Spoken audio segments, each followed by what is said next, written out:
He's gonna take you through modern times to read the books he thinks are war crimes. He'd rather have E.L. James tie him up and fracture his knee. He'd rather eat Quan Mills' asshole with a side of piss than chug Hennessy. He's the angriest author you've ever heard. He's the angry novella nerd. He's the angry novel short story nerd. He's the angry literature nerd. Of all the people to write a book, this is one of them. So James Rolfe, the angry video game nerd himself, has apparently taken a break from his usual antics of drinking beer and shitting on the corpse of AVGN to publish a horror novella entitled Gnome Cave. And this wasn't just a spur-of-the-moment thing either. This is an idea James has had for years, one he pitched as a movie back in 2021. It's a horror film, but not a real exploitive one. Not a lot of action and gore. It's more about atmosphere and suspense. He describes a story featuring a fantasy village dark ride at a cheap amusement park called the Gnome Cave, one that takes a scary turn involving an animatronic dragon, whose reputation was terrifying yet dubious. It's uncertain whether or not the dragon even existed. Our protagonist, Dante, rode the attraction as a child, but chickened out and sent his cart down a path that avoided the dragon. Now, 30 years later, he reunites with his childhood friends to break into the ruins of Pinewood Park and visit the Gnome Cave once more, to relive his past and confirm the truth about the dragon. But what they find down there is more terrifying than they could have imagined.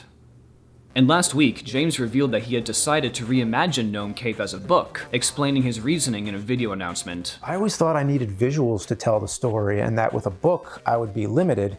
But on the contrary, writing this book gave me a greater sense of creative freedom than I ever thought possible. There is a lot of truth here. Many consider cinema the final frontier of creative expression, one that brings every art form together into one. However, nothing is more liberating or dynamic than the written word. There's no concern for resources or budget, and the sort of handshake the author makes with the audience means that the only limit to what's possible is imagination. And let's be clear, writing a book is hard. Completing and publishing one is very hard. And I'll always commend those who manage to pull it off. That said though, once you present your art to the public square, you make yourself open to criticism. James Rolfe is a high-profile figure who made that leap. I am a miserable booktuber, and the resultant reaction is only chemistry. I gotta say, usually I make fun of cover art, but I can't do it this time. This is a fun cover, very reminiscent of Goosebumps, painterly yet cartoonish. The cover artist is Marika Dauma. She did a great job. I hope I'm pronouncing that right. The book itself, though... I get it. It's a novella. In print form, it's going to be thin.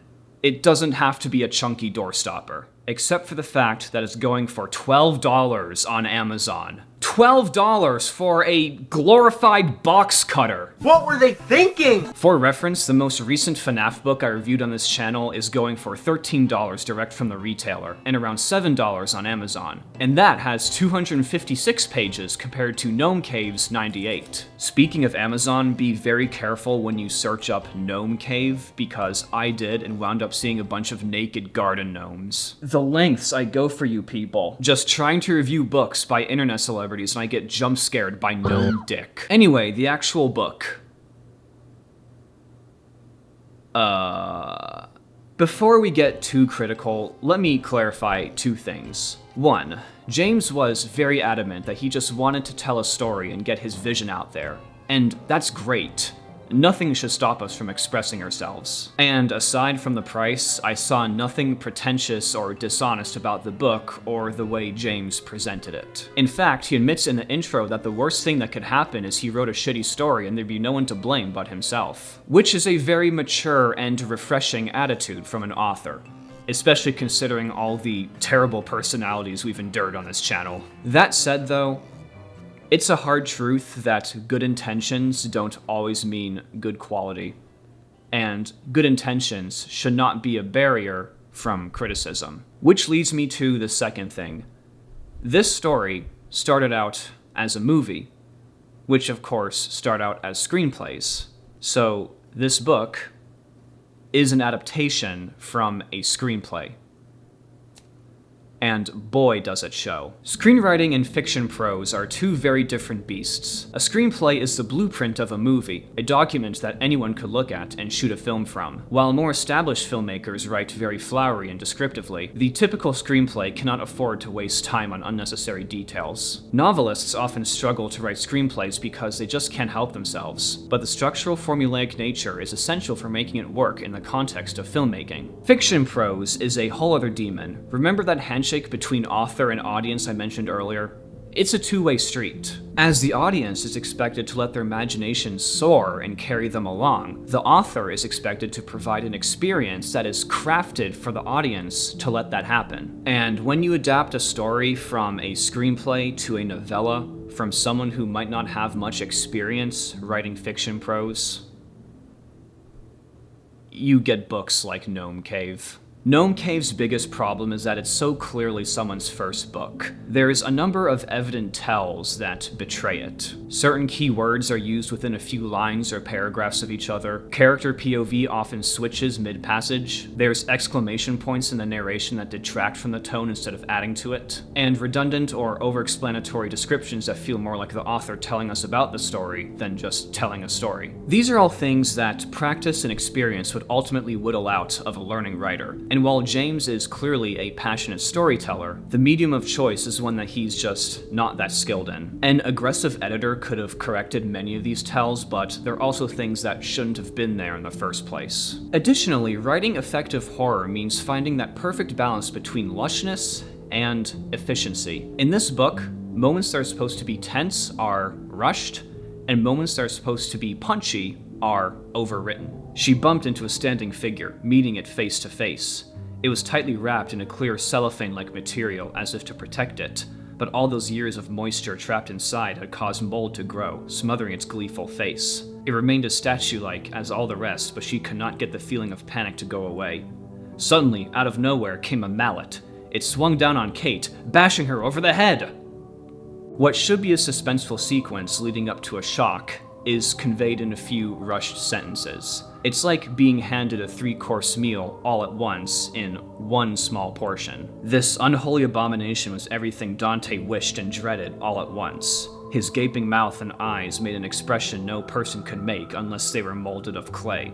It was an expression seen only on the faces of people in the very instant of their demise. Instead of conveying the horror of what's happening, the text explains it. And this pulls you from the experience and reminds you that you're reading something that someone wrote, which is what a book shouldn't do. I'm harping on this because it's stuff we could all learn from and use to improve our own craft. I wouldn't even call this writing awful, just underdeveloped and unrefined. Now on to story. Plot-wise, it was pretty much identical to what was said in the original video. Alongside Dante, we get his other childhood friends, Adam, Bruce, and Kate. And I realized about halfway through the book that the 4 protagonists' names spell out A, B, C, D. Much of their character development is revealed through one-time exposition dumps. We're told who they are instead of letting them tell us who we are. You can see how this approach works better in a screenplay than a book. Dante himself is given more to work with. He feels guilty about chickening out and not facing the dragon as a child, and his dead-end job as a trucker, plus watching his mother succumb to dementia, has given him this fear of growing old and memory loss. There's a persistent theme in the book about embellishment and nostalgia and how we can invent fantasies from our past to justify rejecting the present moment. It's a nice message, and despite it being over-explained in the narration, it weaves in well with the decrepit aesthetic of Pinewood Park and the Gnome Cave ride. It's the climax and beyond where the story fumbles, however. Dante is revealed to be psychotically obsessed with preserving his childhood memories and bringing closure to his past, so he kills his friends in the Gnome Cave so he can relive that memory forever and face the dragon once and for all. Dante then discovers to his dismay that the dragon he so feared is actually a silly painting on the wall. But then he's attacked by the actual dragon, which is horrifying. So horrifying, he actually dies from fright. And it's never made clear if that dragon is real or not, which I liked. However, we then switch to Kate, who survived Dante's attempt on her life, and she decides to leave their bodies down in the Gnome Cave and not alert the authorities, because then they'd think she killed them?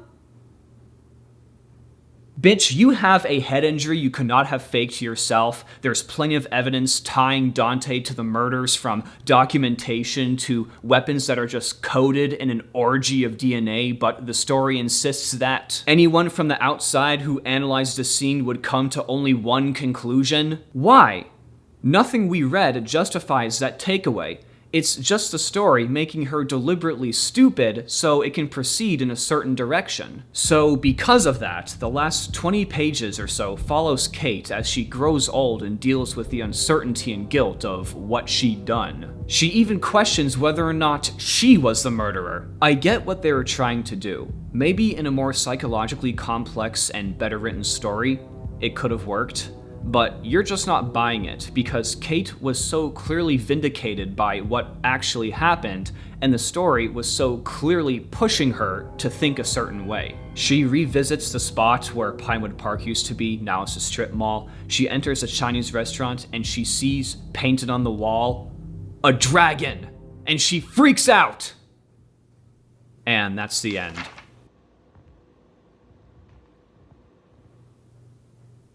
Ooh, so thematic. So that was Gnome Cave, a halfway decent story with a few promising ideas, dragged down by unpolished and amateur writing. Despite how critical I've been, I really hope James Rolfe finds the time to hone his craft and publish a more realized version of Gnome Cave. There's something there.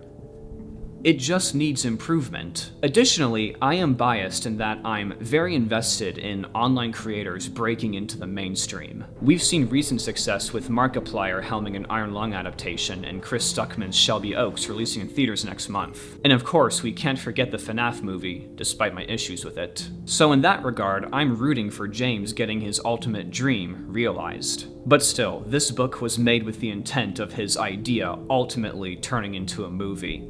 And based on what I read, that idea needs some serious refurbishment. I'd say if you want to support James Rolfe and his passions, then by all means get the ebook. But I don't think it's worth $12 for a physical copy, unless you're an AVGN collector or something like that. In the end, I give this book 2 out of 5 stars. Take care, everyone. I'll see you all next time.